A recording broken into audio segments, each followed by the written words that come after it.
Héroïne du quotidien.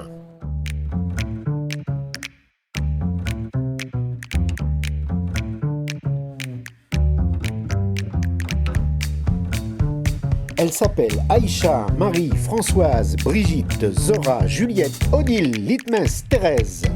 Vous ne les connaissez pas? Peut-être n'avez-vous jamais entendu parler d'elles. Mais sur le quartier de Bellevue, elles sont là.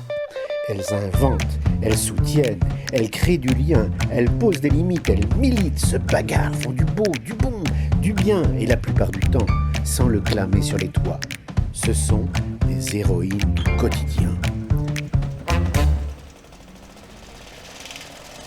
Je trouve que la figure de héros, c'est pas ce dont je rêve, parce que je trouve que le héros, il se sacrifie toujours pour les autres.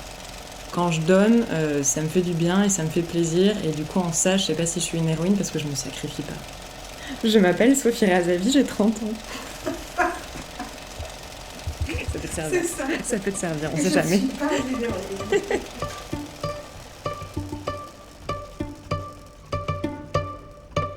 J'ai pas envie de me définir comme une héroïne, j'aime beaucoup me définir comme une militante.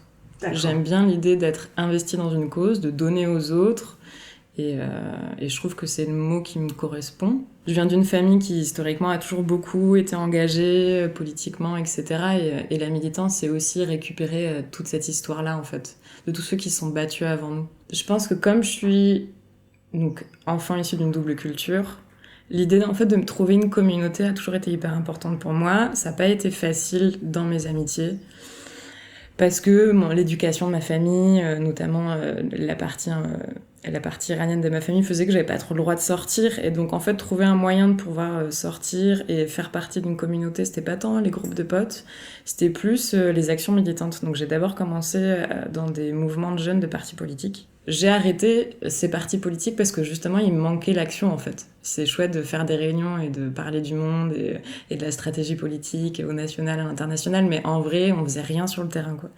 Donc j'ai très vite lâché les cadres politiques et après j'ai commencé à militer en tant qu'étudiante. J'avais 18 ans, c'était une association de solidarité internationale où on retapait une école au Maroc. Puis une autre association qui était plus sur de la culture, et l'idée c'était de faire un festival de musique et d'art vivant, mais autour d'une problématique. Donc ça pouvait être le droit international, ça pouvait être la question de l'immigration, etc. J'ai pas mal été dans les mouvements aussi de squat à Toulouse, à l'époque j'étais. Et après, je suis venue à Nantes et j'ai fait un boulot classique pour rembourser mon crédit étudiant. Et après, je me suis dit, bon, tu sais bien, t'as ton diplôme de Sciences Po. J'avais pas envie de faire partie de l'ENA et de ce type de personnes-là. Et j'avais fait un master politique, genre et discrimination. En vrai, j'avais déjà choisi que si j'avais un métier, ce serait au service de causes qui m'intéressent, quoi.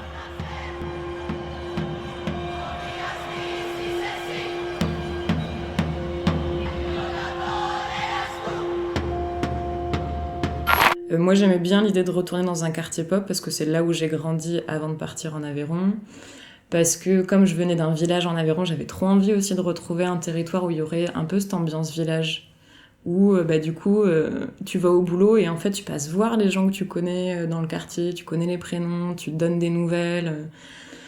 Parce que militer, c'est aussi lier des amitiés, quoi. Et lier des liens avec des gens et que ce soit pas juste de l'impersonnel et de l'indifférence, quoi. C'est hyper important de se donner aussi des choses de l'ordre de l'affect. Et en fait, j'ai commencé à bosser au collège de Bussy en tant qu'assistante de prévention. Et je m'occupais du décrochage scolaire. Qu'est-ce que c'est, assistante de prévention? Ça, c'est un statut qui avait été monté par Sarkozy, pas tant pour lutter contre le décrochage scolaire en vrai, mais pour lutter contre tous les actes un peu de violence et pour améliorer les climats scolaires dans les établissements. Et en fait, on avait tous des statuts différents. Les assistants de prévention et de sécurité, il y en avait qui avaient des profils gendarmes. D'accord. Donc on faisait pas du tout le même travail. Donc en fait on était un petit peu un petit électron libre en fait dans l'établissement scolaire. On s'occupait un peu du partenariat associatif, des décrocheurs et puis après de s'occuper des formations toutes bêtes mais genre la SSR. Bon, ça c'était pas passionnant quoi. Et c'était chouette dans le rapport aux jeunes parce que j'ai créé des liens avec des jeunes qui étaient géniaux et Et je trouve que les décrocheurs, en général, c'est des gamins qui ont beaucoup trop d'énergie pour réussir à se tenir au cadre de la classe, mais qui, en soi, ont plein de choses à faire, à proposer. On a monté des mini-entreprises pour aller voir un Star Wars. Enfin, et c'était hyper chouette, si tu veux, de passer du temps avec eux et de leur faire comprendre que même s'ils n'avaient pas un potentiel scolaire, ils avaient tellement de potentiel en dehors. Et c'était hyper important de leur montrer de leur donner confiance, quoi.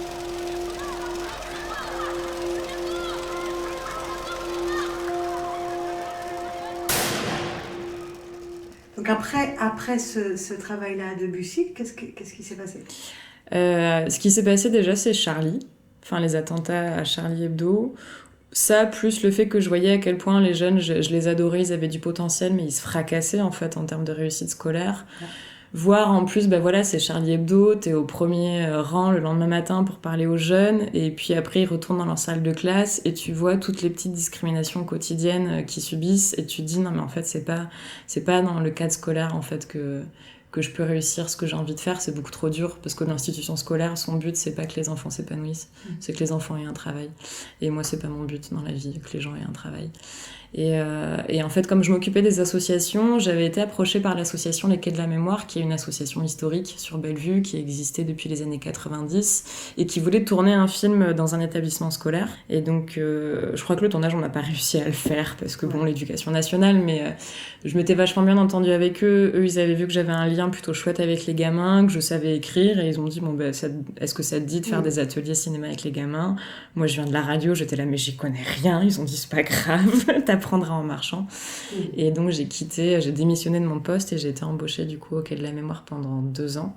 Et après, j'ai continué avec une autre association qui s'appelle Café Prod, qui fait aussi de l'audiovisuel dans le quartier. Plus généralement des commandes de films pour les assos. Là, on commence à peine à lancer des ateliers pour les jeunes. Mais c'est plus que l'audiovisuel serve en fait les quartiers populaires. Enfin, ça permet en fait de donner de la visibilité aux quartiers populaires et surtout de donner une visibilité qui soit pas cette image quand tu regardes les archives du quartier Bellevue sur l'INA. En fait, 90% des archives, c'est sur les violences. Alors que tout le reste du potentiel d'un quartier populaire, de gens qui se bougent, d'histoires incroyables, tout ça, c'est pas visibilisé en vidéo. Et donc l'idée, c'est justement de permettre de créer de la vidéo et d'avoir du contenu vidéo qui donne une autre image des quartiers pop, et en tout cas de Bellevue. Ensemble, le quartier de Bellevue, il a été créé par les femmes. Ça, c'est vrai. On est une association de couture, on peut faire des trucs. Ça serait bien qu'on propose à la ville de Nantes de travailler ensemble et de fabriquer des masques pour distribuer aux Nantes. Il y avait une femme qui s'appelait Marie-France Flao, qui avait créé la première équipe de basket de Bellevue. Il y a le directeur qui m'a dit on y va, mais est-ce que tu pourrais donner une dimension collective à ce projet ? C'est génial. Il y a beaucoup de femmes qui se bougent sur le quartier. Il y a des mecs aussi, en vrai. Je pense à tout un tas d'associations sportives, à Yasmine, avec la danse, qui sont montées. Après, ce que je peux voir, c'est qu'il y a aussi beaucoup de nanas qui sont pas dans des assos, mais qui donnent énormément de leur temps à leurs voisines, à leurs copines, qui vont récolter des infos pour aider le fils de son ami ou le cousin de je sais pas qui. Et c'est pas forcément des nanas qui bossent, donc je pense que c'est aussi une manière pour elles d'être actives. D'être utile, et c'est aussi parce que c'est sûrement des nanas qui ont dû gérer leur foyer et gérer toutes ces démarches administratives qui leur incombent et qui du coup se disent c'est galère, c'est pas facile, et y a des nanas pour qui c'est encore moins facile et qui du coup se donnent ce rôle-là à leur petite échelle, en dehors de n'importe quel cadre, d'être utile en fait. Après, on les retrouve, c'est souvent des nénettes qu'on voit dès qu'on fait un événement et qui viennent, etc. Elles se tiennent quand même vachement au courant de ce qui se fait dans les assos. Mais je pense que là où elles font la différence, c'est dans leur entourage proche. Voilà, après, après c'est peut-être ce truc de rôle-là de la femme, de donner aux autres. Donc c'est peut-être pas pour une bonne raison, mais le fait est que la conséquence est chouette. On achetait les shampoings à tout faire, on achetait la lessive toute faite, on se posait pas de questions.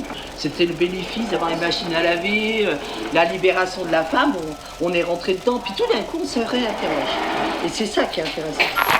Je pense qu'il ne faut pas être hypocrite. Je pense que quand on va vers les gens ou quand on fait quelque chose, c'est d'abord parce qu'il y a un désir en nous, il y a quelque chose qu'on veut solutionner chez nous en fait. Et donc à chaque fois qu'on fait quelque chose, c'est aussi pour nous qu'on le fait. Et je trouve que l'intérêt, alors peut-être qu'il faudrait lui trouver un autre nom plus joli que juste l'intérêt, parce que ça fait très société capitaliste, mais L'intérêt, ça fait 2000 ans qu'on dit que c'est mal, alors que c'est hyper important de se faire du bien et qu'il faut assumer que quand on donne aux autres, on se fait du bien aussi à soi-même et de pas croire que c'est de la pure générosité, que c'est du pur don aux autres. C'est hyper important de dire je fais ça parce que moi dans mon histoire, cet endroit-là, j'ai besoin de le guérir de quelque chose et en donnant, je me fais du bien à moi aussi.